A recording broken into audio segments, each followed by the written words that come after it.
And I think that's what we're going to see. H3. And I'm expecting H5, and I'll just push by. All right, there you go. And now what I've done is... Oh! We'll see if our opponent sees it. What I've done is blunder... Oh my. Oh my. All right, guys. Oh boy. Okay. This could be it. This could be the first loss. I mean, it had to happen eventually, right? So this will put us over 1425. Let's play E4. I'll go with the bishop's opening. This is what I teach in my course. And I kind of like... I usually like how it turns out.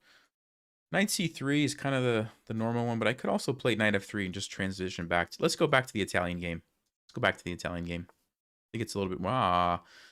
This is the Blackburne Shilling Gambit, which is very tricky if you go for the bait. If you go for this, the queen comes out, and you got to be super careful.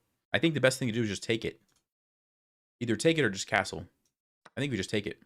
As long as you just take the knight, you don't take the pawn, it's just a slight advantage for white. And now we castle, and everything is good for us. But you do have to be careful. All right, so at this point, I think we're just kind of playing some chess. Now, one thing, whenever you're playing these Italian game types of positions where you have the bishop along this diagonal, you always want to ask yourself, you know, do you have any tactics? And when I see a bishop here that's undefended, and I'm just kind of pairing all this information together, what do you guys notice? There's got to be a tactic, right? If I get a free pawn, black loses castling rights, and I get the bishop back. Now, queen to h5 first almost looks like it would do the same thing, except it doesn't work because the queen would actually defend everything. And then, yeah, I mean, I guess you could still play here and take the bishop, but I don't think that's as good. So, yeah, we are going to go for this. You know, just always be scanning. And if something like this pops up, you'll be ready for it. Queen h5 check. Sometimes it's on d5 too. Like if these pawns are gone, sometimes you do the same thing with queen to d5, like this. It doesn't always have to be on h5. But in this case, this is another way to do it. Okay, and we could go here and attack the rook, but no, it's easy for black to deal with that. So let's go ahead. And actually, do I want to throw in the check first, or is that not a good move? I could go check, force the king to move, and then take it. I wonder if that's a good move to do or not. Like, would I rather the king be on f7 or on, like, g7 is the question. These are, like, super subtle details that at this level, honestly, it probably doesn't matter, so I'll just take the bishop. But if I was playing, like, a real game against, like, a, you know, super strong player, I would want to think through, like, maybe it makes sense to force the king somewhere for some reason. Like, because maybe on g7, it's easier for me to attack it with the bishop or something like that, right? But in this game, it's probably not going to matter. All right, let's take the pawn. And now, I think I probably will trade. You could say there's a, you know, it makes sense to leave the queens on the board because black's king is exposed. But the way I'm thinking, black has 3-6 pawns. I have 3-6-7-8. I have 2 extra pawns. So trading and going into an endgame with 2 pawns up, I'm happy with that, right? So I am going to trade. And I could play f3 or d3 or knight c3 to defend. F3 looks nice because it really just shuts down all these squares. D3 is nice because it lets out my bishop. Knight C3 is nice because I'm developing a piece. Oh yeah, we'll go Knight C3. I think I really think all of those moves would be totally fine in this position. He's attacking it again. Again, I have this question, and I'm gonna go with D3 because it allows my bishop to come out. That makes the most sense, I think. But again, F3 would have been fine as well. And I'm just kind of solidifying my position. Okay, looks like black wants to play d5, which is fine. I'm going to play bishop g5. Again, I'm pretty happy to trade because if you imagine, both rooks, both knights, and bishops are all traded off. That's going to be an easy game to win, right? A king and pawn endgame with 2 extra pawns.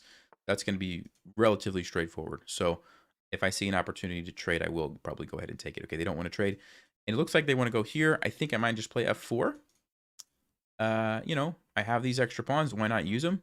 Helps control different squares and potentially activates my rook on the king. So maybe something like this and push this pawn forward. Seems like it makes a lot of sense. Interesting move. I guess they want to go here, which I don't I don't really care too much about. Yeah,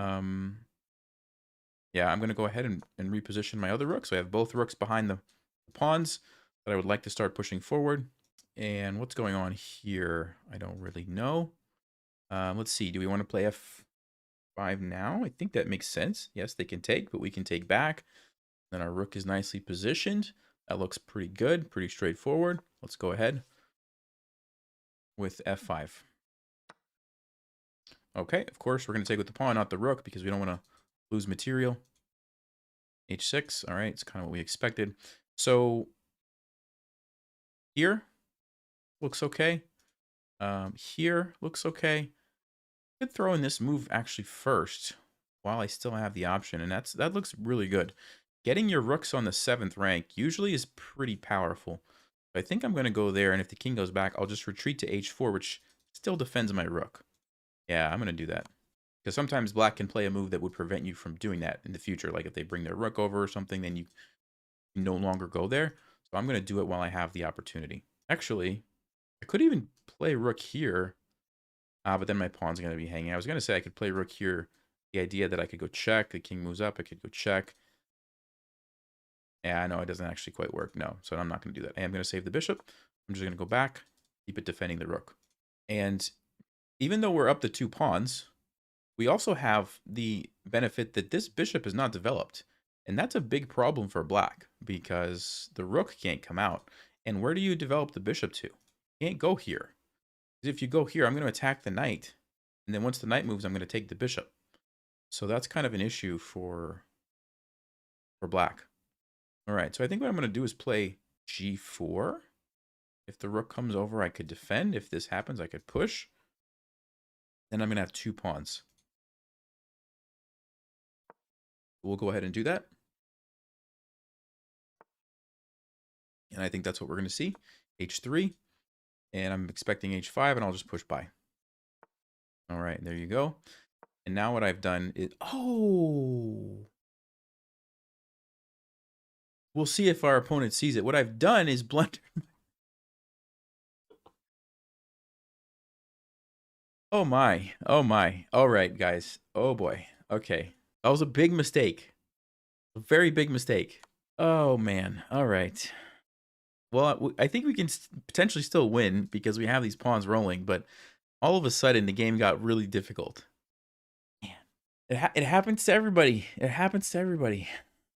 You get a little bit overconfident and then bam, you lose a rook. You just lose a rook. Wow. All right, how are we going to do this? How are we going to make a comeback here? We got to get the knight involved. That's for sure. I might play b4 actually because I'm hoping the knight blocks the bishop because then I can use my rook here. Yeah, now we're just losing. I mean, you can't just give away rooks like that. All right, but we have the 2 pawns, so somehow we have to come up with some shenanigans here. It's not over yet. That was a huge blunder. That was a huge blunder. This could be it. This could be the first loss. I mean, it had to happen eventually, right? I did not expect it to happen like that. Okay, they put the knight over there. I'm going to play a3 to put that down. Yeah, the bishop. Yeah, okay. We're going to go here. I'm going to try to play fast and hopefully get them to play quickly. And maybe we can catch them in a little blunder here. So we're just going to defend and not make it obvious, what black should do to win. Their pieces are just perfectly positioned, though, to stop these pawns, which is unfortunate. I'm looking at this. I really want to play rook e1 here. Oh, okay. Wait a minute. That's an interesting looking move. They just want to take my pawn. It's that simple. We could throw in the bishop here. Trying to mix it up. Trying to get a little tricky here. Trying to stop them from doing what they're clearly trying to do. They just want to take my pawn, right? So I'm trying to kind of make that not so easy. If they want to do it now, they have to be willing to give up the exchange, which gets me a little bit closer to not being down so much material. They move the rook here. What am I going to do, though? It's just too bad that I can't get these pawns rolling because of this. That is the issue. If they go here, I guess we're just going to go back to g5 and just try to prolong the game. I think if we get it, low enough on time, we can flag them. worst case. So that's kind of what I'm thinking. How do we just kind of prolong the game here? Keep everything as defended as possible. Notice the knight can't really come in because we have a check. So that's good.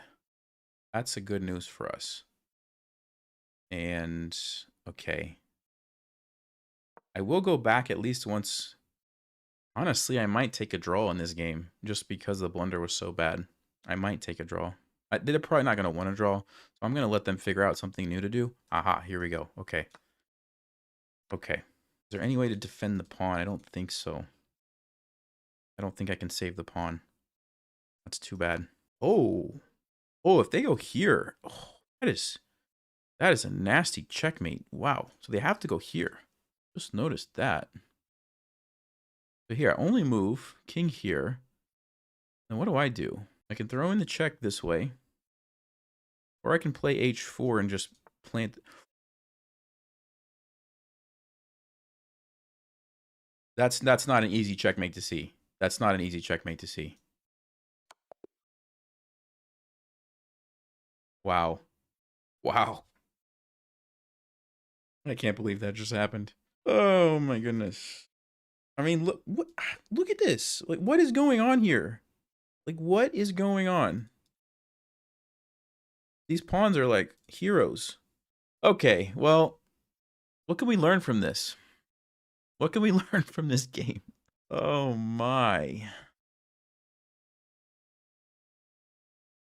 Accuracy 67. Wow, that is a low accuracy. I mean, I understand we blundered the rook, but come on.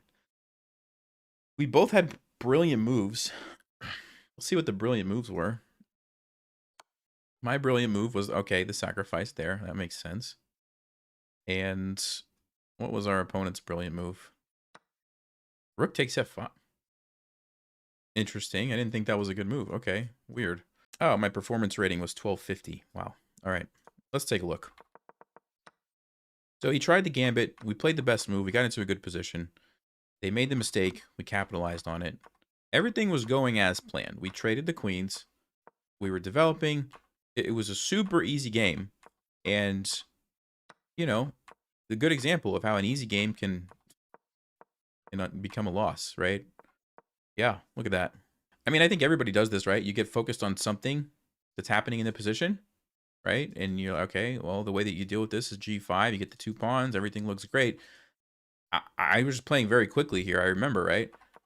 Yeah, 2 seconds. And I just forgot that I needed the bishop to defend the rook. I just forgot about it for a second. Good lesson here. You blunder. Do you resign immediately? Do you panic? Do you, what do you do, right? I said, okay, what do I still have going for me in this position? Well, I still have these pawns. And, the rook is behind it. Black is not developed. And so I tried to kind of just make the best of that. Push forward, unleash the bishop. A lot of times if you have 2 pawns, you put them on opposite colors of your bishop. You just get a lot of squares that are controlled. Okay? And then here, I was just trying to make it awkward for the knight. Where's it going to go? Are you going to go here and just block in all your pieces? Or are you going to go over here on the edge of the board?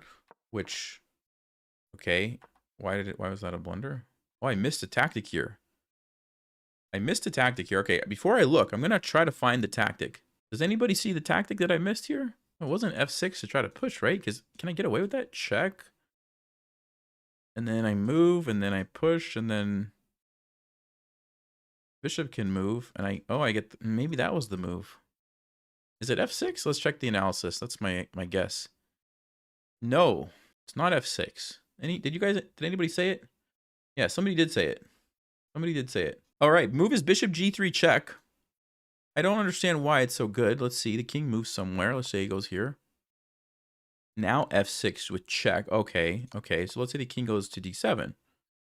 Now f6 anyway. And then f7. Oh, wow. Okay.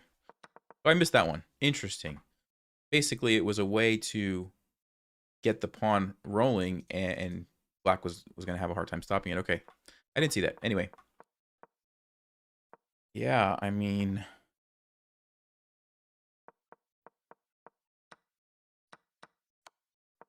wow. I don't know what to say. I have no words. I have no words. Got lucky.